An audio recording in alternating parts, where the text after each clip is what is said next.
bonjour à tous, bonsoir à tous. C'est encore un grand plaisir de vous savoir nombreux derrière vos écrans pour assister encore à une émission de EDTV. Et ce jour, pour vous plutôt, nous recevons deux personnalités de l'UDPS. Nous recevons le président, le représentant plutôt de l'UDPS Belgique, Dr Kabanda, et nous recevons aussi Monsieur Maître Papis Tshipangila, qui est avocat conseil de l'UDPS. Aujourd'hui, nous allons échanger avec eux sur la feuille de route qui fait beaucoup parler d'elle.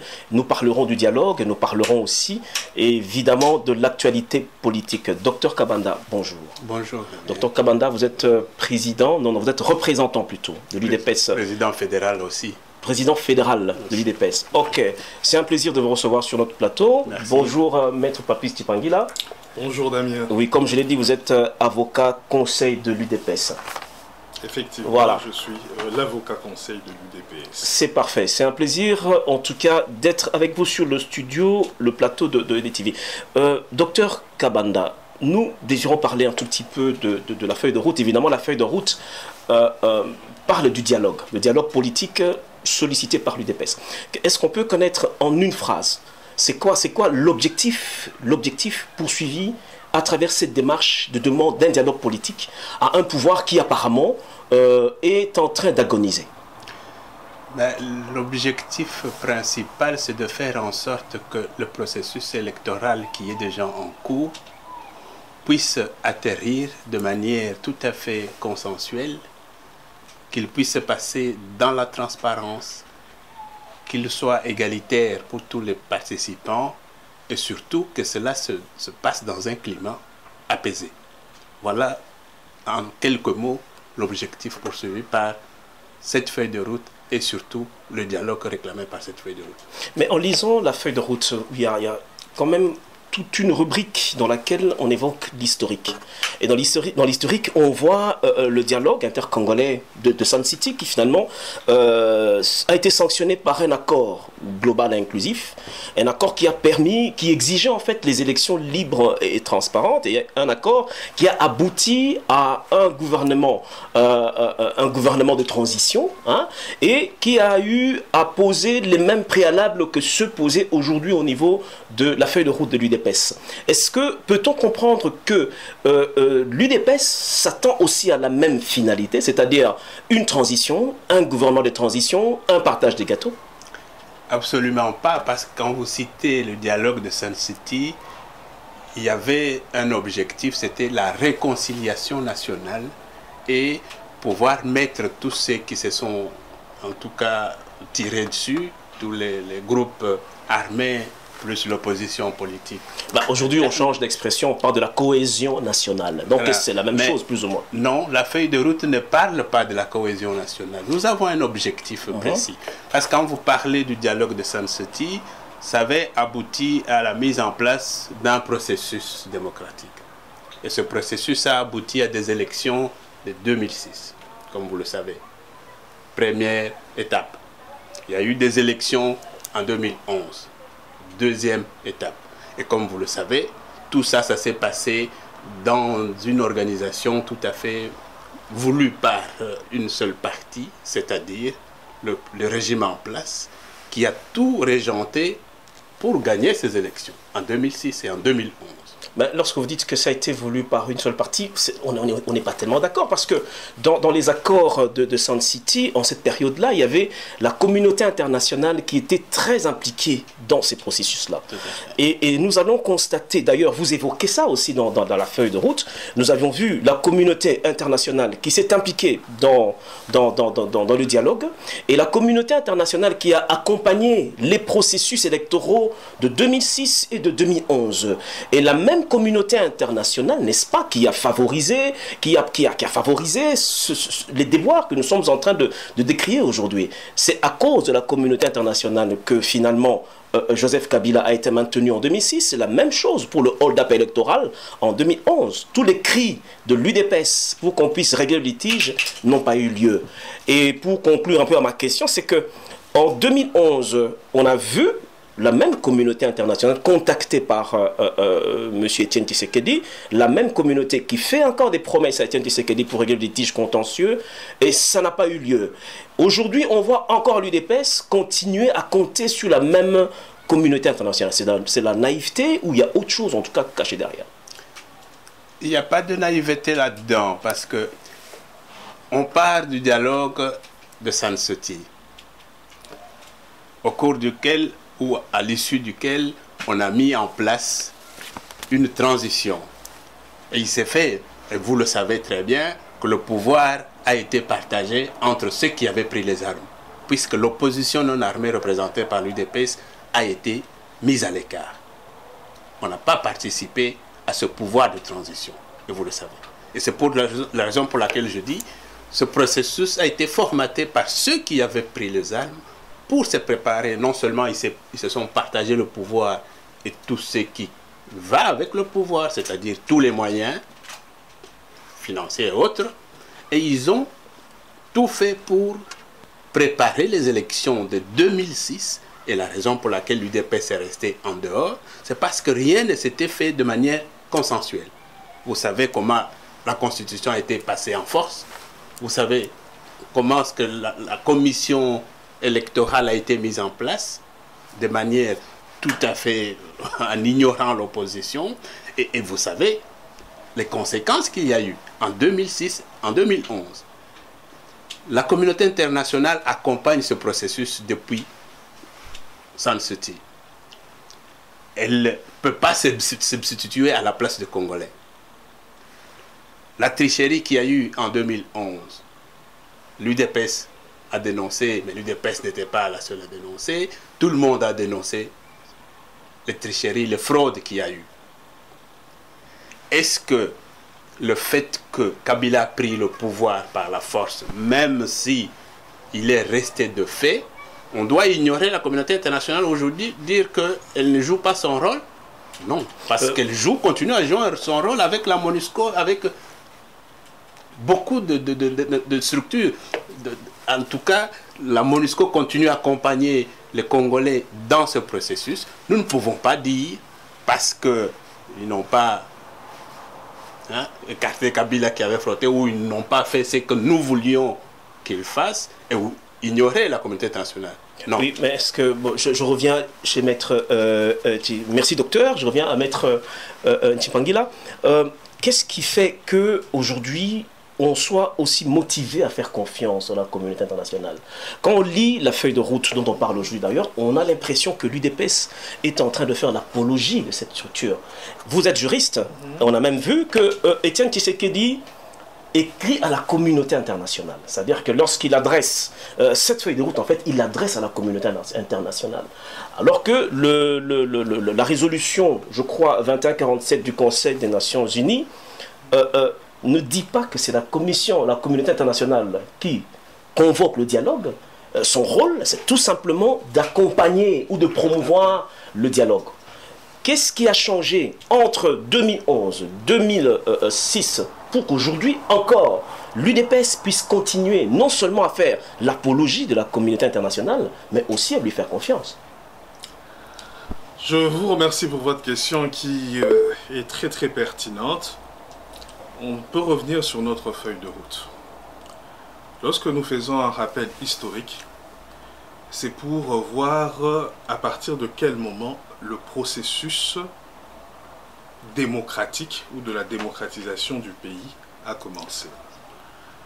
Nous revenons sur les accords de Sun City, parce que ce sont ces accords qui ont défini le régime politique dans lequel nous nous trouvons actuellement.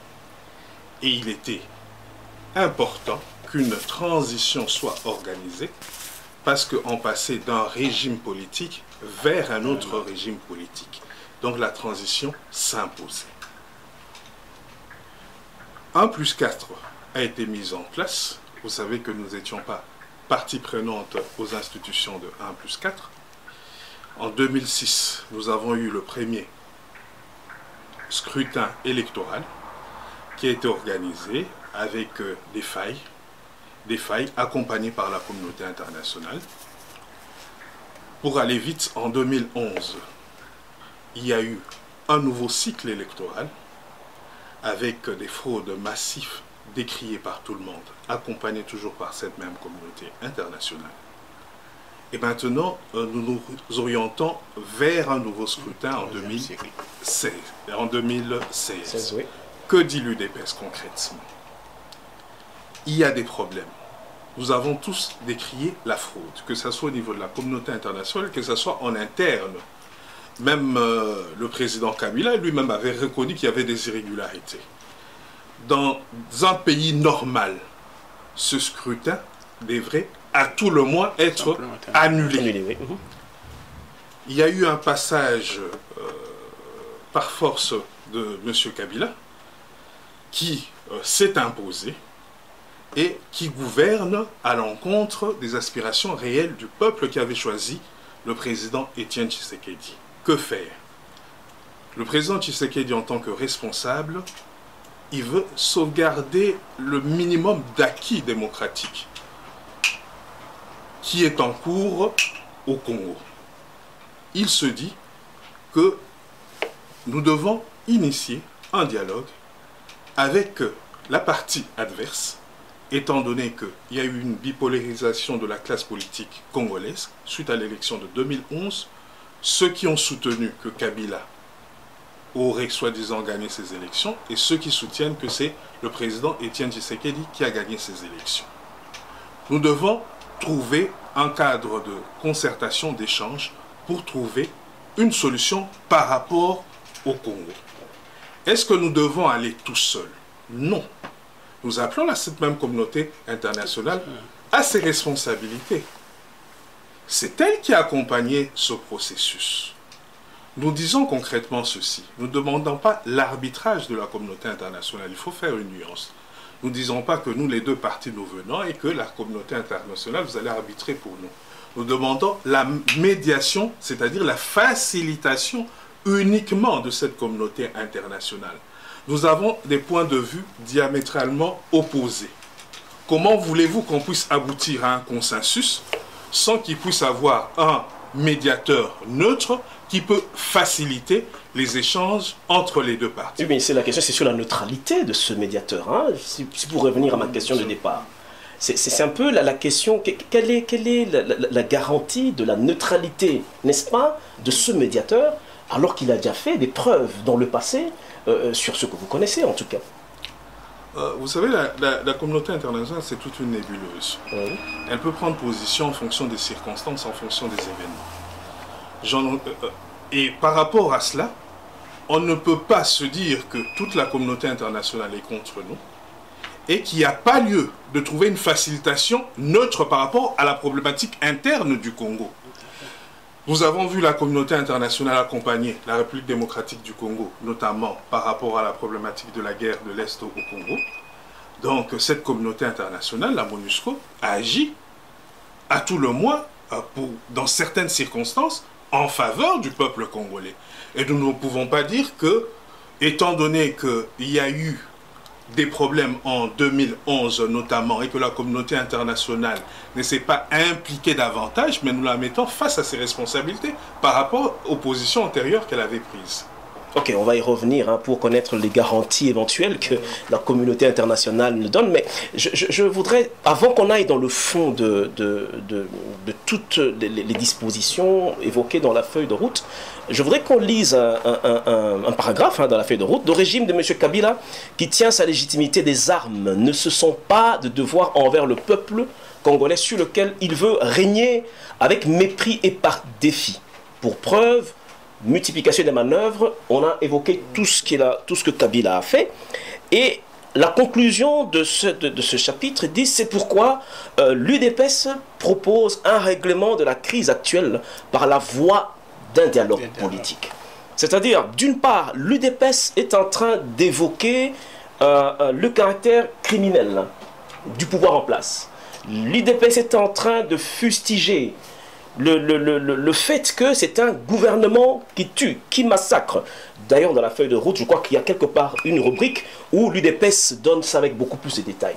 Et l'UDPS conclut en disant, c'est pourquoi l'UDPS propose un règlement de la crise actuelle par la voie d'un dialogue politique. Vous êtes juriste, quelle est l'interprétation par rapport à ce que je viens de dire de l'article 64 par l'UDPS, évoquant ce que je viens bien de lire là?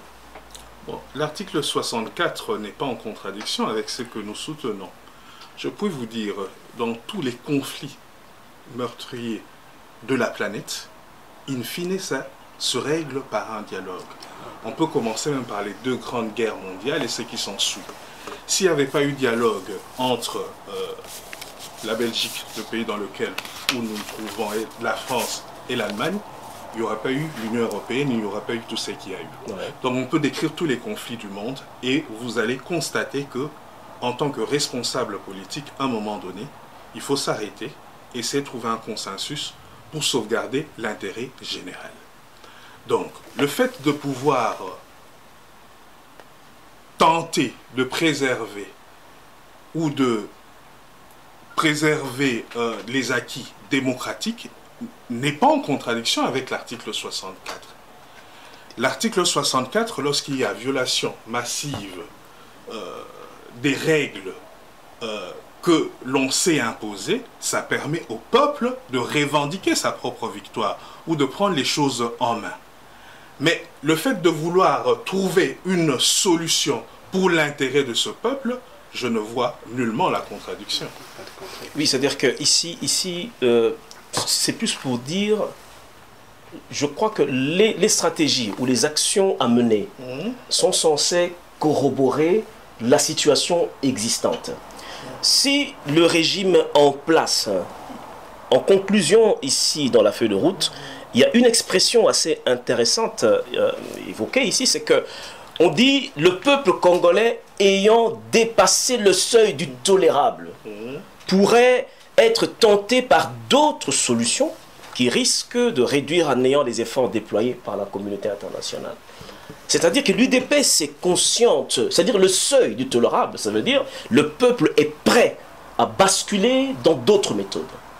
Et c'est en ce moment-là que la méthode proposée par l'UDPS, c'est le dialogue. Cela énerve un peu la communauté congolaise, la diaspora et les Congolais.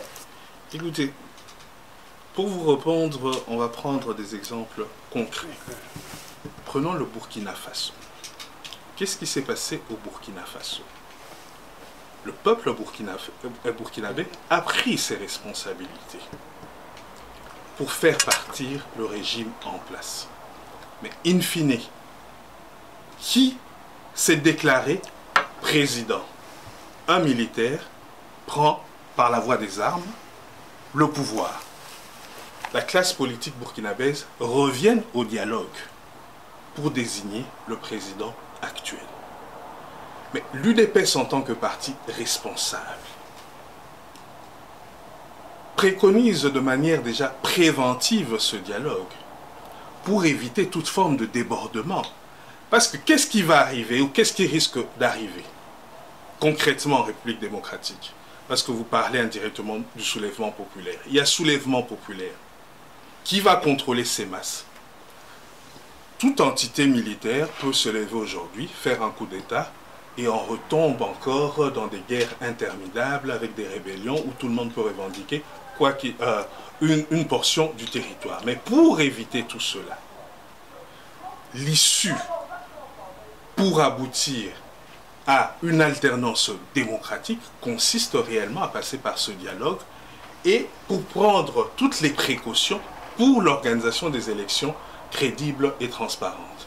Oui, maître docteur Kabanda, n'avons-nous pas l'impression que l'UDPS souvent n'est pas prévoyante?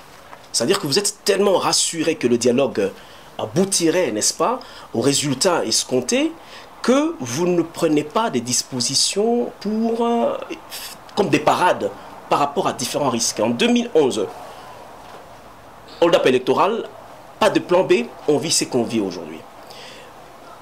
De manière indirecte, tout à l'heure je parlais du soulèvement populaire, c'est-à-dire qu'il ne dépend même pas de l'UDPS. Si cela arrive, quelles sont les dispositions éventuelles que l'UDPS prend pour éviter ce qu'évoque par exemple Maître Tchimpangila? Parce qu'effectivement, quand il y a un soulèvement populaire, vous ne savez pas qui peut récupérer le pouvoir. Mais puisque cela peut arriver, il y a une probabilité que cela arrive et que cela ne puisse pas être sous contrôle du l'UDPS. Est-ce que l'UDPS réfléchit sur des parades par rapport à ça? Avant de répondre à cette question, et la réponse va englober un peu l'allusion que vous avez faite à la conclusion, le peuple qui dépasse le seuil du tolérable. L'UDPS est un parti démocratique qui a opté comme méthode de combat la non-violence. Ça, c'est un acquis, c'est très important. En politique, comme Maître l'a dit, le dialogue, c'est très important. On ne peut pas faire la politique sans dialoguer. On peut même dialoguer avec ses adversaires, oui, parce que c'est la seule manière, de toutes les façons, de trouver des solutions aux problèmes qui se posent. Et pour l'UDPS, ceci est encore tellement important que dans la non-violence, il faut épuiser toutes les voies diplomatiques, démocratiques et de dialogue.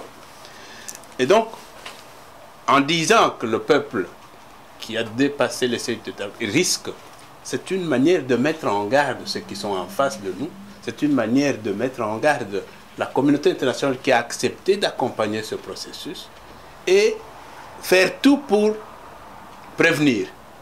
Il faut trouver des solutions pour éviter, justement, parce que l'exemple que Maître a donné au Burkina, c'est le peuple qui a payé le tribut, hein. On a tué les gens. Au Burundi, on a tué les gens. C'est le peuple. On peut faire des soulèvements populaires. Qui va payer le tribut le plus lourd? C'est toujours le peuple. Ça doit être, en tout cas, le dernier recours. Quand on a épuisé tous les moyens, en tout cas, diplomatiques, dialogue, non violent. Maintenant, pour revenir à votre question, si l'UDPS ne prévoit pas de plan B, mais le plan B, je ne sais pas ce qu'on entend par plan B. Si on entend par plan B le soulèvement populaire,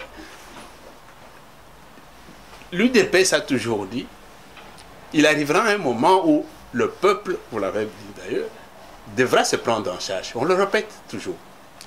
Quand, de manière spontanée, ça, je ne peux pas le dire. C'est pas moi qui vais, ni l'UDPS qui va pousser le peuple dans la rue. Mais je pense que comme ça s'est passé au Burkina, comme ça s'est passé au Burundi, le peuple se prendra lui-même en charge. Ok. Merci beaucoup, docteur. Nous sommes sur le plateau de DTV avec docteur Kabanda, représentant de l'UDPS Belgique et président fédéral. Et nous sommes aussi avec maître Papis Tchimpangila, qui est l'avocat conseil de l'UDPS. Nous échangeons en tout cas sur la feuille de route de l'UDPS, la feuille de route envoyée au niveau de la commission de la communauté internationale, la feuille de route à travers laquelle l'UDPS exige un dialogue pour qu'on puisse passer à des élections apaisées. Nous sortons un tout petit peu de la feuille de route, maître Tchimpangila. Nous avons vu qu'au Congo, les autres forces politiques ont des revendications plus ou moins similaires à celles de l'UDPS, à celles évoquées par l'UDPS dans la feuille de route. Mais qu'est-ce qui explique cette dichotomie? Qu'est-ce qui explique le fait que l'UDPS ne marche pas ensemble avec les autres forces politiques alors que les revendications sont les mêmes? Je vous remercie pour cette question. Comme vous avez bien lu notre feuille de route, on peut rentrer dans le format du dialogue que nous préconisons. Vous verrez très bien que nous disons qu'il y a la politique actuellement, il y a une bipolarisation de la politique congolaise. Il y a ceux qui font partie du camp du changement et ceux qui font partie du camp du statu quo. Évidemment, lorsqu'on parle du camp du changement, nous parlons de toutes les forces politiques qui s'inscrivent réellement pour un changement en République démocratique du Congo. Donc c'est déjà une ouverture que l'UDPS, au travers de sa feuille de route, fait à toutes les forces politiques qui s'inscrivent réellement pour un changement en République démocratique du Congo. Maintenant, il appartient à chaque force politique, à chaque parti politique, de prendre position par rapport à un dialogue éventuel ou s'inscrire en faux par rapport au dit dialogue. Donc, l'UDPS prend ses responsabilités en tant que la plus grande force politique du changement pour initier les choses et propose une feuille de route. Oui, parce que là, nous avons, je parle de ces forces politiques et nous avons l'UDPS, effectivement, qui distingue un peu les deux pôles. On parle des gens, même lorsqu'ils proposent les personnes qui doivent assister au dialogue, l'UDPS propose qu'il y ait le président Etienne Tshisekedi et ses alliés. De l'autre côté, il y a Joseph Kabila et ses alliés. Lorsque l'UDPS parle des alliés de Etienne Tshisekedi, c'est qui en fait ces alliés d'Etienne Tshisekedi? Les alliés d'Etienne Tshisekedi, c'est tous ceux qui se considèrent comme faisant partie du camp du changement. Est-ce que les forces politiques, je viens de dire tout à l'heure, qu'elles ont les mêmes revendications? C'est-à-dire qu'elles voudraient qu'on libère les prisonniers politiques, ils voudraient qu'on puisse revoir un peu les fichiers électoraux, c'est plus ou moins, comme je disais, hein, et plus ou moins les mêmes revendications que l'UDPS. Je reviens un tout petit peu sur ce que je disais. C'est à quel niveau qu'il n'y a pas, en tout cas, entente avec l'UDPS? Qu'est-ce qui fait que aujourd'hui, au moment où le peuple congolais regarde tous ces politiques, le peuple congolais regarde l'UDPS, au moment où le peuple a vraiment besoin qu'il y ait une dynamique forte qui met tout le monde ensemble, qu'est-ce qui explique vraiment de manière précise le fait que aujourd'hui, les forces politiques au Congo refusent le dialogue? L'UDPS prône un dialogue pour les mêmes objectifs, eux aussi, mais ils refusent le dialogue. C'est quelle lecture que vous avez? Je vous remercie pour la question, mais je constate une chose, que vous-même vous relevez une incohérence pathétique de ce groupe-là. Je m'explique. Vous dites que ce groupe revendique certaines choses par rapport au processus électoral.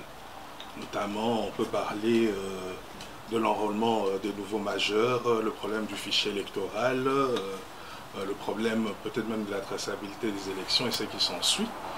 Mais comment voulez-vous que tous ces problèmes puissent obtenir solution?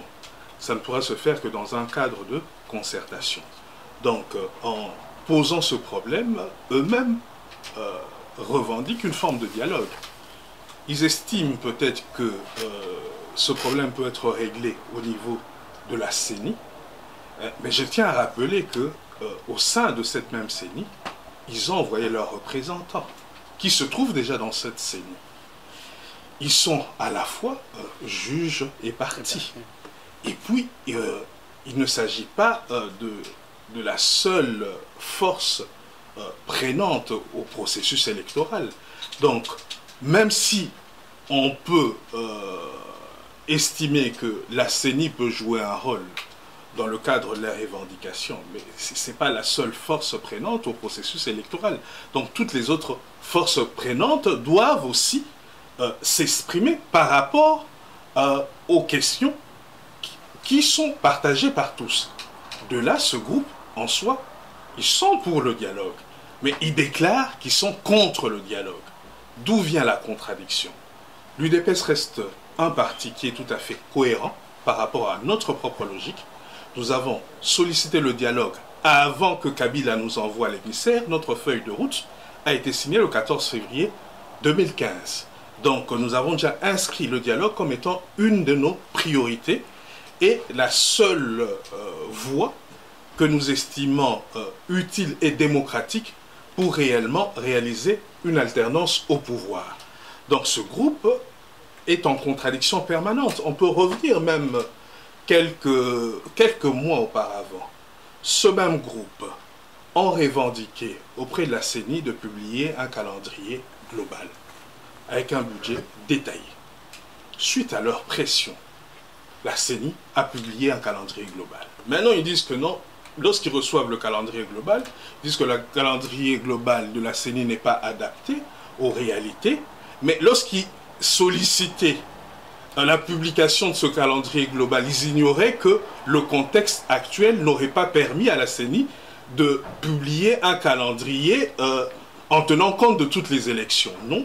Maintenant, ils disent que non, il y a d'autres préalables qu'il faut régler. Nous suspendons notre participation aux élections. Nous ne voulons pas des élections locales, municipales et urbaines.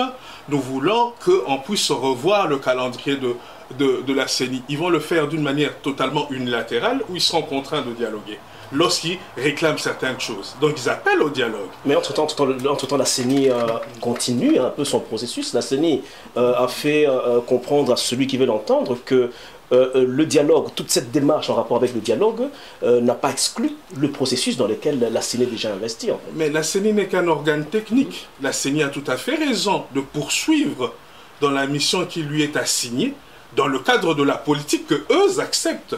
Parce qu'ils font partie de ces institutions qui reconnaissent la CENI dans le format actuel. Ils sont prêts à aller aux élections dans le format actuel de cette CENI. C'est-à-dire que pour réitérer les fraudes massives qui ont été réalisées en 2011, eux acceptent cette condition. Ils demandent simplement quelques réaménagements au niveau du calendrier électoral. Donc on en déduit que lorsque auparavant, ils se sont levés pour dire qu'il y a eu fraude en 2011, que Kabila n'avait pas gagné les élections et qu'il y a eu des irrégularités. Donc, ils le disaient sans tenir compte réellement de la situation concrète du pays. Parce que, à la lecture de leur déclaration, j'ai l'impression qu'ils acceptent tout. Ils veulent simplement un simple réaménagement du calendrier électoral, qu'ils veulent le faire hors dialogue entre guillemets, c'est-à-dire l'imposer de manière unilatérale. Mais je pense que c'est vraiment une politique contradictoire, incohérente et non responsable. Est-ce que, merci Maître Bangila, est-ce que Dr Kabanda trouve aussi de la contradiction dans l'attitude des autres frères des forces politiques à Kinshasa? Évidemment, il y a des contradictions flagrantes. Comment voulez-vous réclamer quelque chose à quelqu'un, lui imposer des préalables et attendre qu'il vous réponde, qu'il fasse comment? Moi, je ne comprends vraiment pas la logique de ce groupe. On pose... allez, je vais commencer par le 14 février, la feuille de route sort. Quelques semaines plus tard, le calendrier de la CENI sort. Et ce groupe fait sortir un document dans lequel on critique la démarche de la CENI. Mais j'aimerais relever que ces gens font partie des institutions. Parmi eux, il y en a qui étaient au Parlement, qui sont au Parlement, pas qui étaient, qui sont au Parlement. Pendant toute la législature, on a attendu l'approche des élections pour commencer à faire voir que ceci ne va pas, on pose des préalables, alors que on a été là pendant tout ce temps. Ils peuvent se justifier en disant qu'ils ont été minorisés. D'ailleurs, j'ai entendu parler pour la première fois un terme du respect de la minorité parlementaire à la fin de la législature, alors qu'ils étaient là depuis des années, ils n'ont jamais soulevé ce genre de problème. Donc, les contradictions sont tellement flagrantes qu'on ne peut pas demander une chose et son contraire. Merci, docteur Kabanda. Je crois qu'on va essayer un peu d'aller un peu dans le fond de la feuille de route. J'aimerais qu'on parle un tout petit peu de la restructuration de la CENI. C'est quoi la particularité que l'UDPS amène à travers la feuille de route sur la question de la restructuration de la CENI? Ici, l'objectif, c'est de présenter de manière la plus claire possible l'innovation ou les particularités que l'UDPS amène à travers les revendications qu'elle fait ou à travers la feuille de route qu'elle présente. La restructuration de la CENI. Quoi de nouveau qu'amène l'UDPS? Par rapport à la restructuration de la CENI, c'est que l'UDPS recherche dans sa démarche et qu'on puisse réellement avoir une CENI impartiale. Qu'elle puisse jouer son rôle d'une manière tout à fait indépendante et impartiale. Et cette impartialité, cette indépendance passe par les acteurs de la CENI. Dans le mode de désignation actuel des acteurs de la CENI, qui sont désignés par les formations politiques, et on estime la formation politique ayant le plus grand poids politique, entre guillemets, est servie en premier, et les restes sont servis par après. Mais nous revenons à notre logique de bipolarisation de la classe politique. Il y a une crise suite aux élections de 2011. Et dans ce cadre-là, nous estimons que chaque groupe, chaque camp doit pouvoir être représenté de manière suffisante au sein de la CENI. C'est que nous nous préconisons au niveau de la présidence de la CENI qui a d'énormes compétences une forme de parité où deux mandataires seront désignés, chacun émanant de l'un des deux camps. Ok, je vais rester sur vous, Maître Tchipangui, par rapport au contentieux. C'est-à-dire que le premier axe des revendications de l'UDPS, c'est régler le contentieux de 2011. Et puis, deuxième axe, c'est tout le reste, hein, fichier électoral et tout ça. Sur la question du contentieux, c'est par quel mécanisme que l'UDPS pense ou espère que le contentieux de 2011 pourrait être réglé lors d'un dialogue comme celui-là qui arrive? D'abord, lors de ce dialogue, il faut que tous ensemble, nous puissions relever les causes profondes qui ont conduit à cette débâcle électorale de 2011. Ce n'est qu'en relevant les causes profondes qu'on va éviter que pour l'avenir, ça puisse se reproduire. Et ce n'est que dans le cadre d'un échange franc et sincère entre la classe politique congolaise que nous puissions relever concrètement ce qui nous a conduit à cette situation. Et par conséquent, prendre des résolutions pour l'avenir. Ah, donc le règlement du contentieux, Dr Kabanda, dans l'esprit de l'UDPS, ce n'est pas revenir à l'impérium, comme l'exige le secrétaire général Mavungu. Je ne veux pas relever les contradictions au sein du parti. Je pense que la compréhension doit être la même pour tout le monde. Les contentieux, comme Maître vient de dire, il y a eu des problèmes pendant les élections de 2011. Ça, c'est un acquis. Ces problèmes doivent être évacués. Et ce problème, c'est quoi? C'est des fraudes qui ont entaché ce processus. C'est le fait que malgré que ce processus, même si on dit qu'on ne pouvait pas dire avec exactitude qu'il y a la moindre chose, ça aurait été d'annuler ces élections et recommencer. Ça n'a pas été fait. Kabila a continué à diriger le pays. Et donc maintenant, dans un dialogue franc, il faut effectivement qu'on mette le doigt sur tous ces aspects du problème-là. Il n'est pas question de... Non, on va avoir l'impérium pour faire quoi avec l'impérium aujourd'hui? Le mandat est presque fini. Les élections sont passées. Le mandat de qui? Du président légal, du président légitime? Le mandat courant depuis les élections. Il y a deux mandats, Dr Kabanda. Non, il n'y a pas deux mandats. Après les élections, c'était le début du mandat. Non, quand je parle de mandat, c'est-à-dire qu'il y a le mandat du président légal et puis il y a le mandat du président légitime. De quel mandat vous... Non, il y a quand même un mandat du président légal. Il n'y a pas de mandat du président légitime. Si je me trompe, le maître pourra corriger. On ne peut pas parler d'un mandat d'un président légitime. Lui, il est élu. Il a été élu. Tout le monde le reconnaît. Mais dès lors qu'il n'a pas l'effectivité du pouvoir, on ne peut pas parler du mandat. Donc on parle du mandat de celui qui a usurpé le pouvoir. C'est sur celui-là qu'on se focalise. Okay. Et ce mandat se termine en 2016. Donc, sauf si par mesure, je sais pas moi, par concours de circonstances, celui-là reconnaît qu'il a triché, il cède son pouvoir à celui qui avait gagné les élections réellement, alors le mandat de celui qui aura le pouvoir effectif commence alors à ce moment-là. On pourrait commencer à compter son mandat à partir de ce moment-là. C'est la seule possibilité. Maintenant, si on veut continuer avec le processus parce qu'il a commencé et qu'il doit continuer et qu'il doit se passer dans la transparence, que tout le monde doit pouvoir se retrouver, on ne va pas dire donnez-nous l'impérium, allez vous faire voir ailleurs et qu'on reprend le... Non, ce n'est pas cette logique-là. Il faut mettre le doigt sur ce qui a, en tout cas, spolié le processus de 2011, les élections de 2011, faire en sorte que cela ne se répète pas en 2016. Ok, ça c'est quelque chose qui va vraiment éclairer les gens, Maître Tchipangui, là, parce que ça apparaissait un peu comme une utopie de pouvoir exiger lors d'un tel dialogue l'impérium. Ça m'amène à parler, je resterai sur vous, à parler de la création d'un observatoire des élections qui sera chargé de la certification des résultats. C'est une proposition aussi faite dans la feuille de route de l'UDPS. Mais dans la même feuille de route, vous fustigez la Cour constitutionnelle, par le simple fait que cette Cour constitutionnelle a, je crois, 9 membres qui ont été nommés par le président légal et qui finalement n'a pas la crédibilité attendue par l'UDPS. Il n'y a pas une contradiction lorsque vous réclamez un observatoire des élections qui doit certifier les résultats, ce qui est la mission, je pense, de la Cour constitutionnelle. En même temps, vous exigez que cette Cour constitutionnelle soit réformée.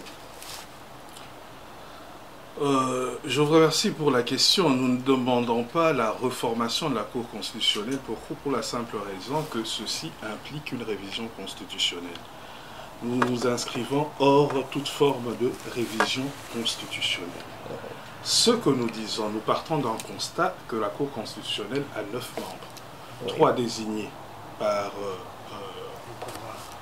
le président en exercice, 3 désignés par le Parlement et 3 par la magistrature en elle-même. Mais étant donné que nous ne sommes pas dans un régime démocratique où, in fine, c'est la même personne qui contrôle ces 3 institutions de l'État. Par conséquent, désignant les 9 membres, ce sont 9 membres d'une même obédience politique et dont l'impartialité reste à caution. Par conséquent, nous nous inspirons des modèles existants au niveau de la communauté internationale. L'Observatoire des électeurs et la certification des résultats par la communauté internationale n'est pas propre à la RDC.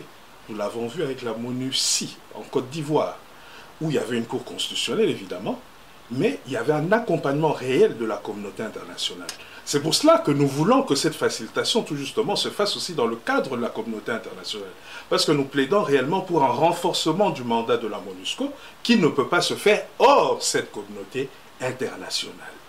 Donc, de ce fait, nous voulons que la communauté internationale accompagne réellement et concrètement le processus, qu'elle ne se limite pas à une mission logistique d'accompagnement de ce processus. Parce que lorsqu'on investit des milliards en RDC pour la MONUSCO, pour régler, pacifier le pays, nous pensons que la pacification du pays passe avant tout par une stabilité politique. C'est en cela que nous mettons cette communauté internationale face à ses responsabilités. Nous disons alors, accompagnez-nous dans ce processus, étant donné que nos institutions sont biaisées, que ce soit la CENI ou la Cour constitutionnelle, mais avec un mécanisme de certification des résultats reconnus par toutes les personnes, les parties prenantes à ce dialogue, qui pourrait être consigné dans une résolution qui a une valeur contraignante à l'égard de toutes les parties prenantes aux élections, ça permet réellement d'aboutir à des élections plus ou moins crédibles et transparentes. Donc, dans cette certification, nous n'avons pas voulu laisser la communauté internationale seule. Nous avons dit qu'on doit créer un observatoire, contrairement à ce qui s'est passé en Côte d'Ivoire, où la communauté internationale était seule, pour associer les Congolais à cette démarche, notamment l'Église catholique qui a fait ses preuves. Nous disons que l'Église catholique doit faire partie de cet observatoire, et en plus des ONG actives en matière électorale en RDC, de telle sorte que les Congolais et la communauté internationale se retrouvent ensemble au sein d'un observatoire qui vont suivre toutes les étapes du processus électoral et, in fine, pouvoir certifier les résultats pour éviter la crise. Il faut comprendre que le président Étienne Tshisekedi a une mission pour la République démocratique du Congo. Sa mission, c'est réellement la démocratisation de la République démocratique du Congo. S'il propose un dialogue et qu'il est prêt à faire des compromis, c'est pour effectivement aboutir à l'objectif, à son idéal, qui consiste qu'on puisse avoir un Congo prospère et démocratique où l'alternance au pouvoir puisse se faire de manière démocratique.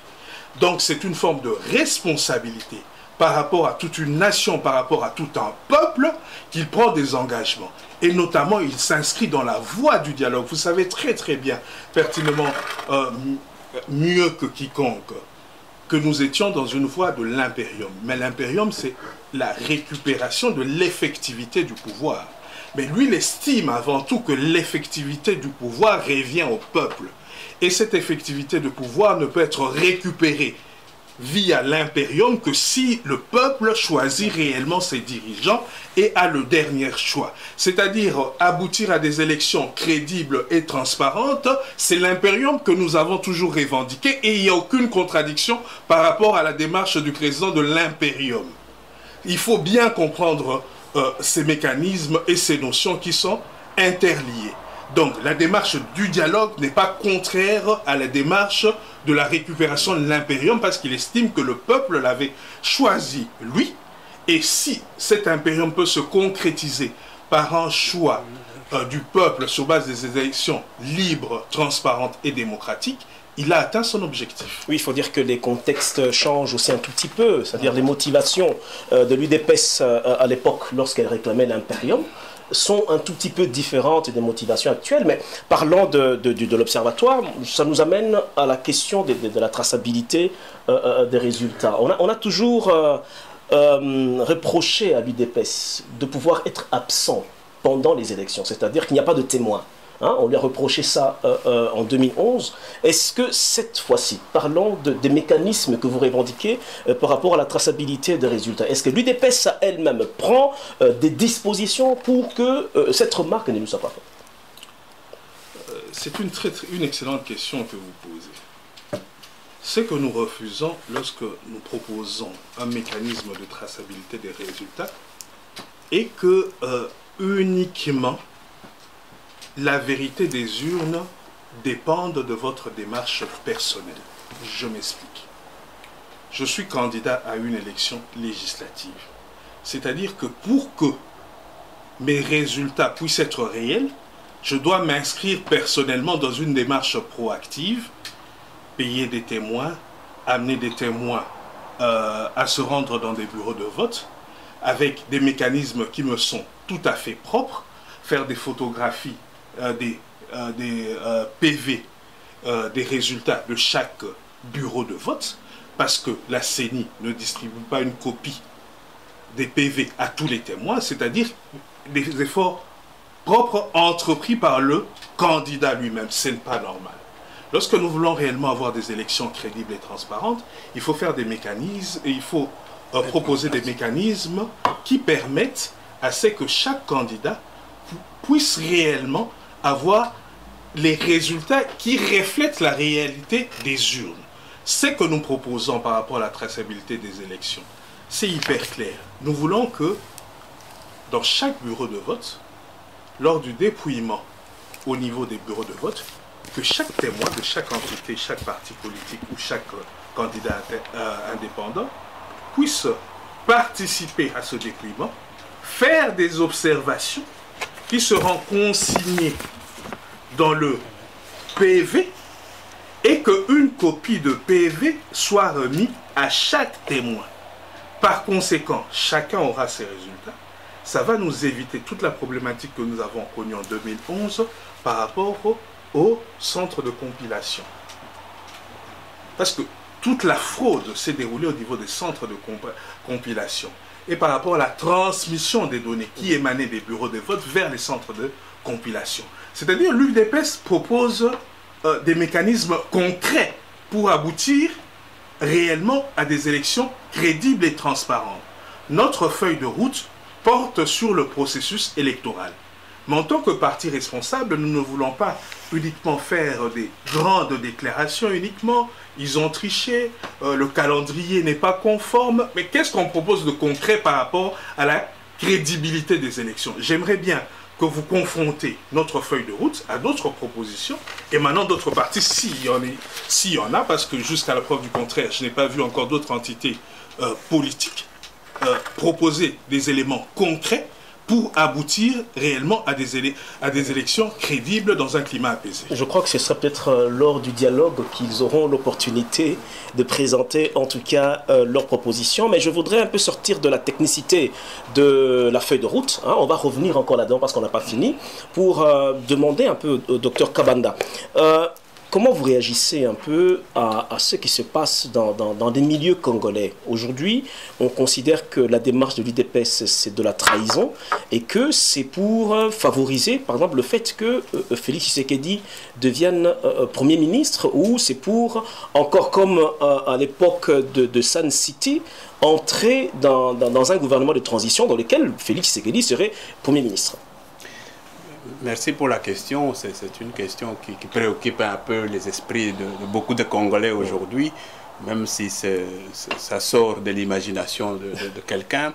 Mais je voudrais d'abord dire un petit mot par rapport aux témoins et à l'organisation que l'UDPS compte mettre en place pour, en tout cas, pallier aux failles de 2011.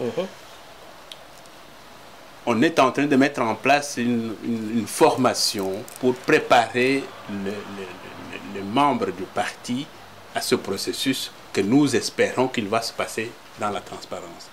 Les préparer à tous les déroulements, parce que les gens ne sont pas formés du tout. Il faut que même les témoins qui vont aller dans le bureau de vote sachent ce qu'ils vont aller faire.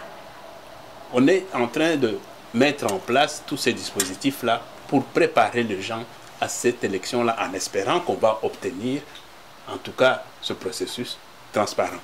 Donc, pour répondre à votre question, la feuille de route est claire. La démarche de l'UDPS depuis longtemps, on n'a jamais parlé de partage de pouvoir quelconque. On est allé à Sun City, j'ai parlé de Sun City tout à l'heure, on est allé à Sun City où les débats se sont déroulés dans la transparence jusqu'en dernière minute où on a floué l'UDPS et on a fait en sorte que le poste qui revenait au président, en tout cas aux représentants de l'opposition interne non armée, a été en tout cas escamoté et confié à quelqu'un d'autre dans la magouille la plus totale. Et donc, dans la feuille de route, il n'est pas question de partager quelconque poste ministériel. Dans la feuille de route, il n'est pas question de parler d'un glissement quelconque. Et donc, que les gens s'inquiètent aujourd'hui que l'UDPS veut partager le pouvoir avec Kabila.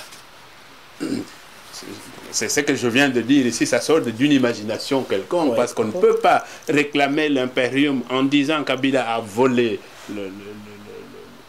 la victoire à l'UDPS, et aujourd'hui aller avec le même Kabila pouvoir partager avec lui le pouvoir pour que Tshisekedi Tshilombo devienne son premier ministre. Je crois que c'est vraiment l'imagination des gens, ça ne correspond à aucune réalité. Cela rassure tout le monde qui est préoccupé par le fait que l'UDPS est en train d'accompagner le système. L'UDPS voudrait favoriser le glissement. Cela rassure en tout cas tout le monde. Ça doit rassurer les gens. Nous voulons que tout se passe dans la transparence et surtout dans le respect de la Constitution. C'est parfait. Nous revenons un peu aux questions techniques sur le processus électoral et particulièrement sur la feuille de route. J'aimerais que vous puissiez dire un mot sur la fiabilisation, n'est-ce pas, du fichier électoral. Nous apprenons en tout cas par certaines informations que nous avons eues, c'est que ce fichier n'est même plus complet. En dehors de tous les problèmes que vous évoquez dans la feuille de route, mais à ce jour, ce fichier n'est même plus complet. Quelles sont les mesures prises par l'UDPS par rapport à la fiabilisation du fichier électoral? Je vous remercie pour la question. La question de la fiabilisation du fichier électoral reste très très importante dans le cadre de la crédibilisation des élections. Vous savez que le fichier de 2011 est un fichier totalement contesté. Il y a des doublons, il y a l'enrôlement des mineurs et tout ce qui s'ensuit. Maintenant, il y a la problématique des nouveaux majeurs qui va se poser. On pourrait préconiser une forme d'audit de ce fichier. Mais je pense que pour question d'économie de temps, il sera peut-être mieux indiqué de procéder à un nouvel enrôlement. Un nouvel enrôlement de tous les électeurs.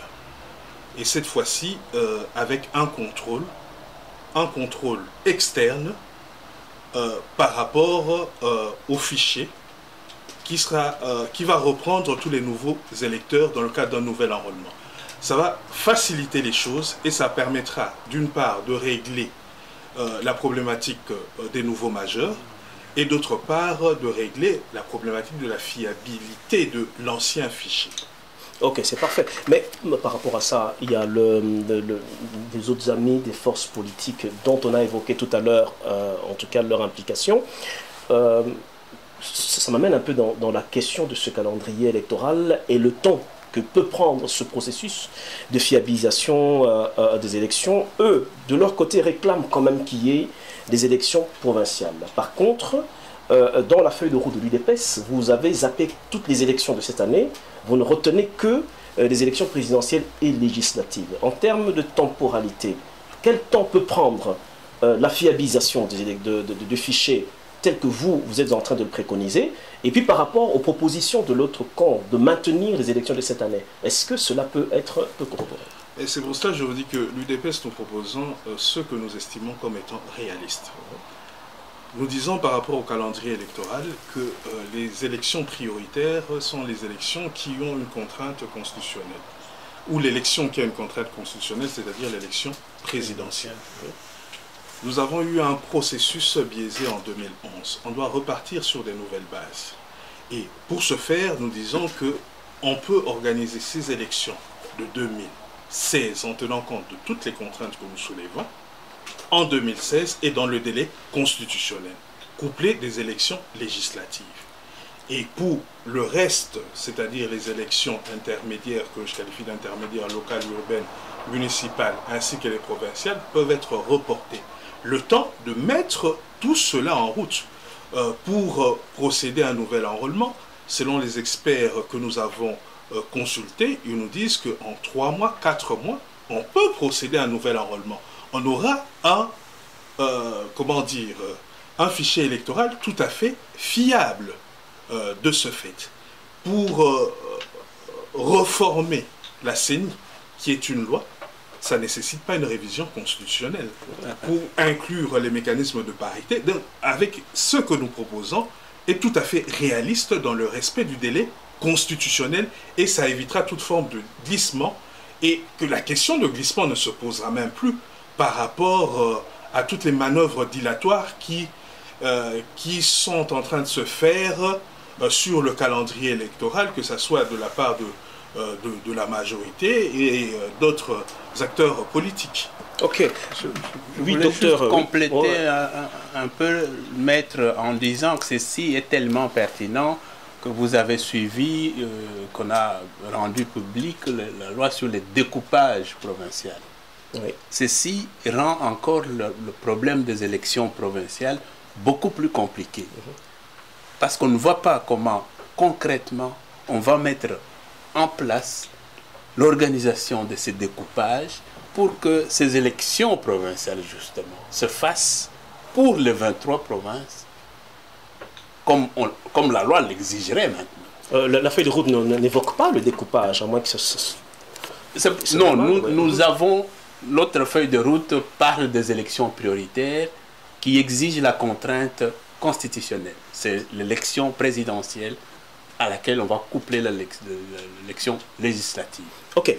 On n'en parle pas expressément parce que pour nous, ces élections intermédiaires et locales doivent être repoussées. Ok. Je reste sur vous, docteur Kabanda. Est-ce que l'UDPS est prête pour les élections? L'UDPS est prête pour les élections depuis 2011. Mais il y a une depuis question. le lendemain des élections de 2011. Oui, mais il y a un problème, c'est que lors de votre dernier congrès, vous avez mis sur pied, ou ça a toujours existé, vous allez me corriger, d'une commission électorale permanente. Je ne sais pas si c'est un organe qui a toujours existé ou c'est un organe qui a été finalement mis sur pied lors du dernier congrès, mais cet organe jusqu'à ce jour n'existe pas. Comment on peut comprendre que l'UDPS est prête pour les élections alors que cet organe qui est censé, en tout cas déjà au niveau interne, façonner les choses n'existe pas? Être prêt pour les élections n'est pas synonyme d'avoir nécessairement une commission électorale interne. Moi, je souscris en faux par rapport à cette logique-là. Maintenant, rien ne nous empêche de mettre cette commission. D'ailleurs, c'est en train d'être fait. Cette commission sera mise en place incessamment sous peu, qui va s'occuper justement de préparer les gens pour ce processus. Mais, encore une fois, le fait d'être prêt pour les élections, en tout cas pour présidentielles et législatives, je ne vois pas l'exigence d'avoir nécessairement cette commission électorale. Le 25 mai, le calendrier de Malouma prévoit qu'on puisse clôturer avec les inscriptions. Oui. Est-ce que l'UDPS a inscrit des candidats?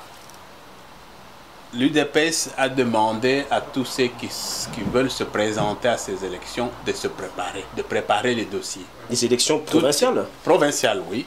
Mais nous ne nous inscrivons pas dans la logique de faire ces élections avant les présidentielles.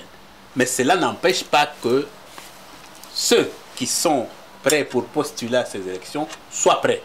Et tous ceux qui veulent justement postuler pour ces élections, ils sont prêts avec leur dossier. Ok, merci docteur. Hein. Donc, mais là, on est tout doucement, on arrive tout doucement vers la fin de notre émission. La matière est abondante. Hein. Je crois qu'on aura encore l'opportunité d'aller beaucoup plus en détail. Je voudrais demander à Maître Tchepangui, si vous avez un mot à dire en plus, hein, s'il y a des choses dont on n'a pas parlé et que vous désirez vraiment faire passer, voilà, vous avez 1 minute. J'aimerais simplement dire que il y a une incompréhension par rapport à notre logique du dialogue, mais pour réitérer ce que j'avais déjà dit, et que cette logique du dialogue n'est nullement en contradiction avec la récupération d'une part de l'impérium et une application de l'article 64 de la Constitution. Par ailleurs, j'aimerais quand même relever toute cette diabolisation qu'il y a autour de notre secrétaire national aux relations extérieures, M. Félix Tshilombo Tshisekedi, comme quoi que nous partons au dialogue pour une transition qui va favoriser le glissement plutôt, et dont lui sera le Premier ministre. Je tiens à préciser que l'UDPS proscrit tout dépassement du délai constitutionnel pour l'élection présidentielle et ne s'inscrit pas dans cette démarche. Ok. Merci Maître Tchepangui. Mais avant qu'on donne le dernier mot au docteur Kabanda, nous disons un mot sur les ouvrages dont il est l'auteur. Nous avons ici un livre, Étienne Tshisekedi et son combat pour un état de droit au Congo-Kinshasa. Voilà. Docteur Kabanda en est l'auteur, un livre très recommandable, nous en dira un mot très vite tout à l'heure. Nous avons un deuxième qui est plus récent, c'est de l'interminable crise du Congo-Kinshasa, origine et conséquences. Voilà, ça c'est des livres vraiment recommandables, recommandés d'ailleurs, hein, si vous voulez bien vous informer davantage sur Étienne Tshisekedi, sur l'UDPS, et éventuellement aussi sur tout ce qui concerne la crise au Congo-Kinshasa de manière générale. Mais vous direz un mot sur ces livres vraiment à la fin, lorsque je vous donne votre minute de la fin. Je désire quand même, avant qu'on clôture, on ne peut pas se séparer sans que vous disiez un mot sur l'épisode de Moubaké. Moubaké est arrivé, Moubaké qui est le conseiller personnel du président de l'UDPS, est venu de Kinshasa pour rencontrer son chef, mais apparemment vous êtes investi à lui bloquer le passage, à lui bloquer la possibilité de rencontrer son chef direct. Qu'est-ce qui se passe? Merci pour la question. Je voudrais d'abord relever un fait, c'est que les responsables, les cadres du parti, en commençant par le président, ont toujours clamé le rassemblement de toutes les potentialités que possède l'UDPS pour faire face aux enjeux qui se profilent à l'horizon. Ce rassemblement, il concerne tous les membres du parti, tous les cadres du parti. Et donc à ce titre-là, il faut que tous les membres du parti qui croient encore en la lutte de son président se mettent dans le même ordre de bataille. Ceci est important, je tenais à le dire avant de répondre à votre question. On a empêché Moubaké de voir son chef parce que c'est ce qu'il dit, il dépend directement de son chef. Je ne crois pas qu'on l'a empêché. Personne n'a empêché M. Moubaké de voir le président. Je relève seulement une contradiction. Encore, on est dans les contradictions aujourd'hui. Tout le monde, en tout cas, il y a une portion de membres du DPS, de cadres du DPS, qui reprochent à la famille biologique d'avoir pris en otage le président depuis qu'il est ici en Belgique. Et on prétend que ce membre de la famille biologique de Tshisekedi empêche tout le monde le rencontrait. Mais je me rends compte que M. Mobaki, quand il est arrivé en Belgique, nous sommes dans une juridiction où il y a un protocole, parce que c'est un peu comparable à une ambassade. Un président de la République qui arrive dans un pays, c'est l'ambassade qui doit organiser toutes les visites. Et dans ce cas précis, c'est vous l'ambassadeur? Dans le cas précis, oui. Je suis considéré comme l'ambassadeur de l'UDPS. Moi, j'ai appris que Moubarak était en Belgique après son départ sur l'interview qu'il a donnée dans les médias. Il ne vous a pas contacté? Je n'ai pas eu de contact avec M. Moubarak. Il ne m'a pas contacté. Je ne sais pas si... Je ne sais rien. Donc, n'étant pas contacté, je ne vois pas comment je peux empêcher M. Moubarak de voir le président. Maintenant, en supposant même qu'il devait lui-même, en tant que conseiller de son président, mais il a dit qu'il a téléphoné à l'épouse du président. Donc je relève encore une fois une contradiction là. On dit que la famille prend en otage vous l'aviez dit tout à le l'heure, président, oui. et en même temps, on passe par la même famille pour vouloir voir le président en ignorant toute c'est un peu... Merci docteur, ça éclaire dommage. Un tout petit peu, oui, mais je reviens quand même, bien qu'on était déjà... On terminait déjà, je reviens sur Maître Tchimpanguila, parce que Maître Tchimpanguila, vous avez été cité notamment par M. Moubaké. M. Moubaké explique que, voilà, vous avez été mandaté, n'est-ce pas, par le président national pour lui imposer une démarche sans laquelle le président ne se mettrait pas à sa disposition. Écoutez, je préfère m'abstenir de tout commentaire. Vous savez, lorsque je tiens un colloque singulier avec le président, il ne m'appartient pas de révéler les termes de ce colloque. La preuve en est que le représentant qui est à mes côtés ne savait même pas que le président m'avait confié une mission spécifique par rapport à M. Moubaké. Et je pense qu'en tant que responsable politique et de surcroît conseiller politique du président, il n'appartenait pas à M. Moubaké, qu'il interprète comme il le veut, de venir livrer publiquement un message qui lui a été transmis dans un cadre tout à fait particulier. C'était un message vrai ou c'était une invention de M. Moubaké? Vous savez, je ne suis pas conseiller juridique de l'UDPS. Je suis l'avocat conseiller. Et en tant qu'avocat, nous sommes tenus à certaines règles déontologiques. Donc, par conséquent, lorsque le président m'a désigné comme avocat conseil de l'UDPS, c'est un juriste, il connaissait la teneur de cette désignation. Un avocat est un peu différent d'un conseiller juridique. Je vous dis que nous avons des règles déontologiques qui ne me permettent pas de m'exprimer publiquement par rapport à ce qui m'a été dit par le président à ce sujet. Ok, merci Maître Tchimpanguila. Là, on est vraiment à la fin et il restait le tout dernier mot d'une minute du docteur Kabanda. C'est à vous.